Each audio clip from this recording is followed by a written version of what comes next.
Hello and welcome to Precon Decon, the video series where I deconstruct the pre-constructed decks of Magic the Gathering's history. In this video I'm going to start looking at Amonkhet, the Planeswalker decks from that, and we're going to start off by looking at Gideon, Marshall, Paragon, which is a white and red deck. Really excited to talk about Amonkhet because I think it's one of my favourite blocks actually in kind of recent years, and I would argue it's a great example of why we should have blocks back in Magic. These old kind of like 2-part or 3-part sets, because Amonkhet, I'm really going off on a tangent before I start the video, but I really want to say my piece about Amonkhet is that, in terms of like narrative, it was like a really great example of like why blocks are good, because the first set, Amonkhet, you could have the setup, which was ancient Egyptian Hunger Games, and then the second set, Hour of Devastation, is the payoff, the big, kind of apocalyptic reveal of Nicole Bolas. So yeah, really, really great example of like why blocks are really good for storytelling. But I completely digress. We're not here to talk about lore or story. I just wanted to say that about blocks because I like blocks. I think blocks should return. Let's start looking at Gideon, Marshall, Paragon.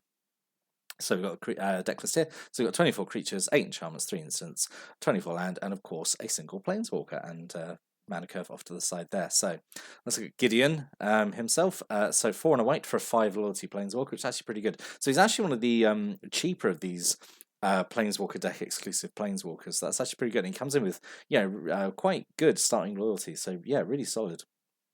So his +2 is to untap all creature you control, and they get +1/+1 turn 10.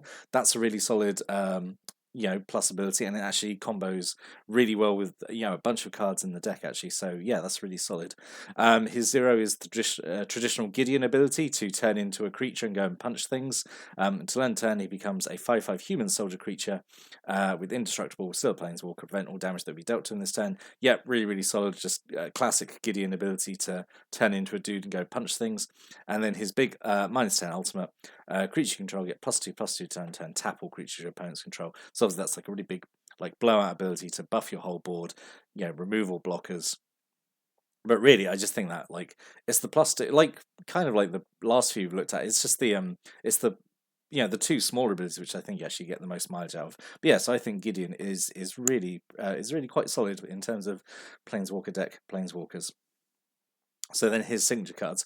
So the search one is 2 Gideon's Resolve, so 4 and a white.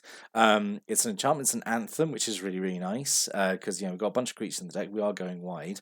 So this is really, really nice for it to be, I mean, it's an expensive anthem, but it is also, searching you up as well. So standard thing, when it enters the battlefield, search your library or graveyard for a card named Gideon, Marshall, Paragon, reveal it, put it into your hand. If you do shuffle, and yeah, say it's an anthem effect, gives all your creatures +1/+1. So that's pretty good, I think. Again, in terms of these Planeswalker search spells, I think this is pretty good, just because it stays there, it has a permanent effect. 3 Companion of the Trials, 2 and a white for a 2/2 flyer, so it's at the very least it's Windrake stats. You pay 1 and a white to untap type creature, activate this ability only if you control a Gideon Planeswalker. As always, not super impressed by these because it only interacts with a single card in the whole deck. But that ability is actually pretty good if you do get Gideon out, and as we'll see, got a bunch of things that interacts like really well with. So this, I mean, at the very least, it's Windrake stats. That's okay. And then 4 Graceful Cats, 2 and white for a 2/2. When it attacks, gets +1/+1 turn 10. Yeah, very straightforward. It's basically fine, isn't it? It's boring but fine. Right, so let's get on to the more interesting bits of the deck, which is all these exert creatures. So let's start by looking at Glorybound Initiate, which is one of the rares in the deck. So 1 and white for a 3/1. So it has the ability, you may exert it when it attacks. When you do, it gets +1/+3 and gains lifelink turn 10, so it goes up to being a 4/4 with lifelink.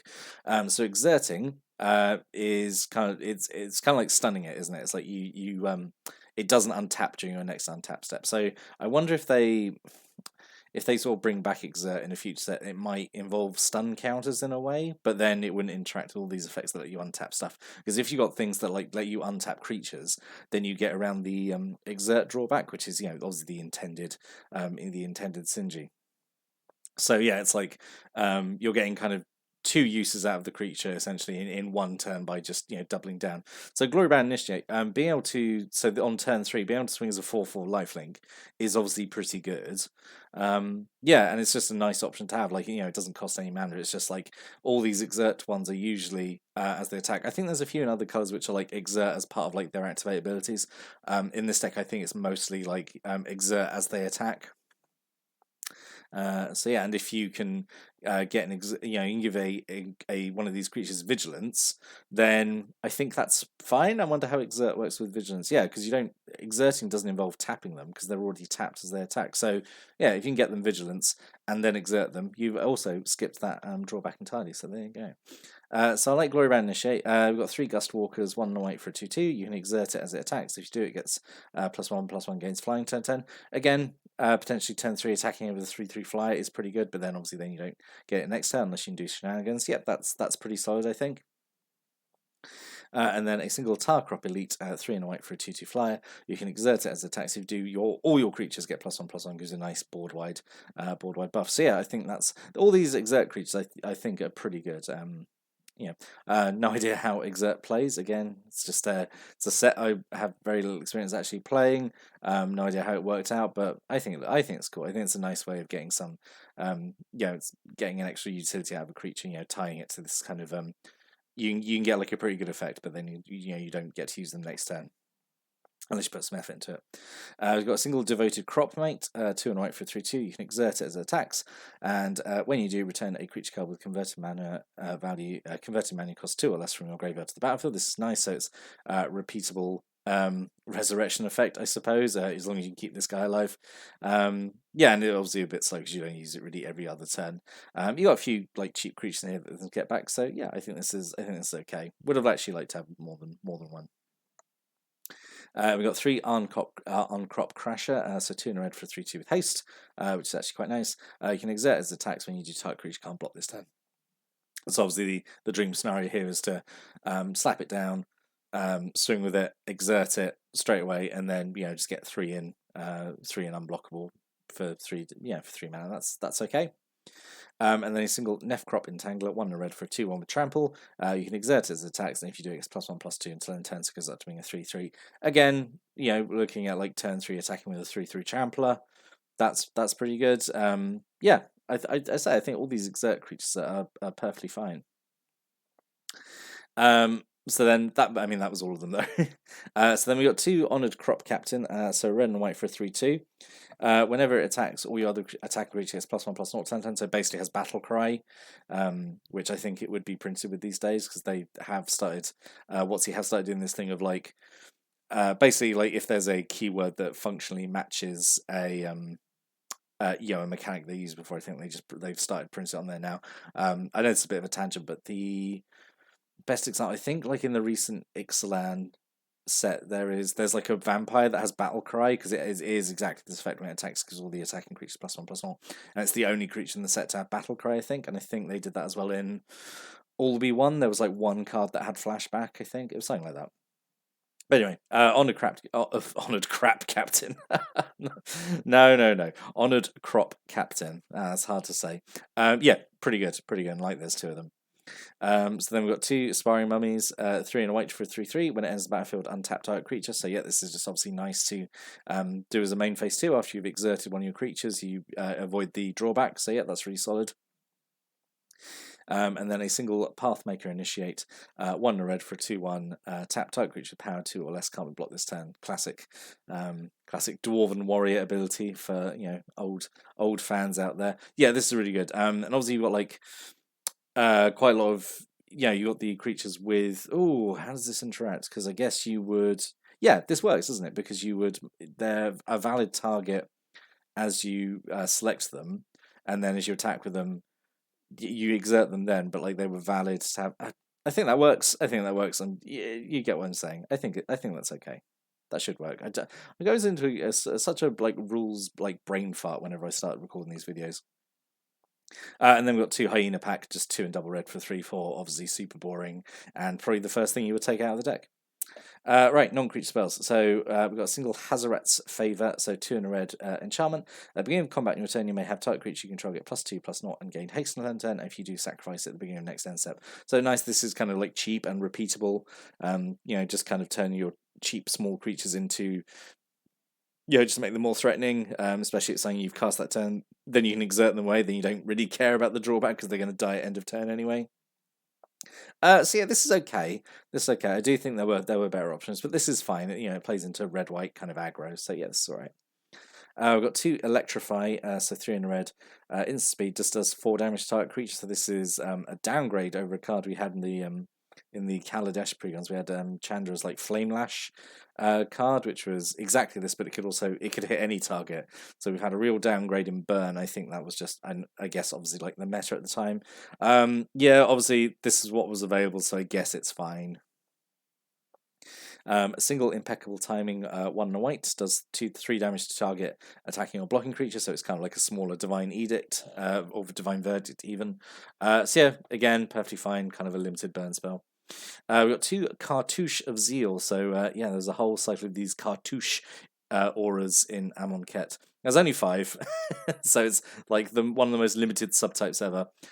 So a single red mana, aura goes on a creature you control. When it ends the battlefield, target creature can't block this turn, and enchanted creature gets +1/+1, has haste. So it's actually kind of doing a lot for only a single red mana. It's like kind of a cute little combat trick, gets a blocker out of the way, and also gives something haste and like a permanent +1/+1. So this is like for a single red mana, I think that's like perfectly fine, honestly. And then we've got 3 Trial of Zeal, so 2 in a red. Enchantment, when it ends the battlefield, does 3 damage to target creature or player. So yeah, it's kind of like sorcery speed. I mean, it's 3 damage for 3. I suppose it's basically okay, isn't it? And it has this very limited action with cartouches. So there's a trial in every color, and they all have this kind of interaction. When a cartouche enters the battlefield under control, return Trial of Zeal to its owner's hand. So then you can just cast it and use it again. It's a very, very weird little combo. The cartouches, I understand, like they're super important in terms of like the lore and the backstory of like Amonkhet. But yeah, so it's really funny to see like the trials have like an interaction with such a limited type. Really, there should have been, you had the white cartouche in here as well, and you could like get more bounce out of it, because you've only got two of the cartouches in here, so. But you got 3 Trial of Zeal. It's fine. I mean, even if you never return it, it's a burn spell. It's 3 for 3, isn't it? So that's okay. And then 4 Stone Quarries, just basic red-white tap land, and then 10 plains and 10 mountains. So yeah, I mean, overall, I think it's like actually pretty good, because I said like Gideon, I think is okay as a planeswalker. I feel like he's one of the better ones we've looked at so far, and yeah, I like the cards in here. Like I think, you know, a lot of the red white stuff in Amonkhet, like all the exert stuff, was actually fairly good. So yeah, I quite like the look of this one, like in the fact it's red white, go wide aggro.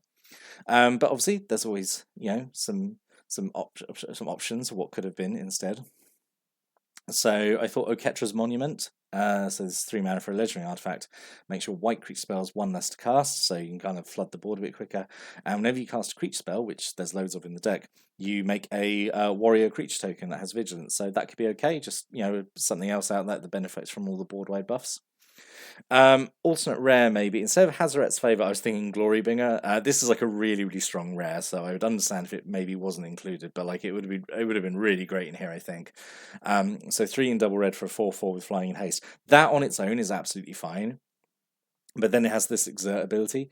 You can exert as it attacks, and when you do, it does 4 damage to target non-dragon creature an opponent controls. So really, really solid, I think, to slap this down turn 5, immediately swing for 4, and like burn out a creature. That would have been really, really strong, and then this would have been like a really nice big threat to have for the rest of the game.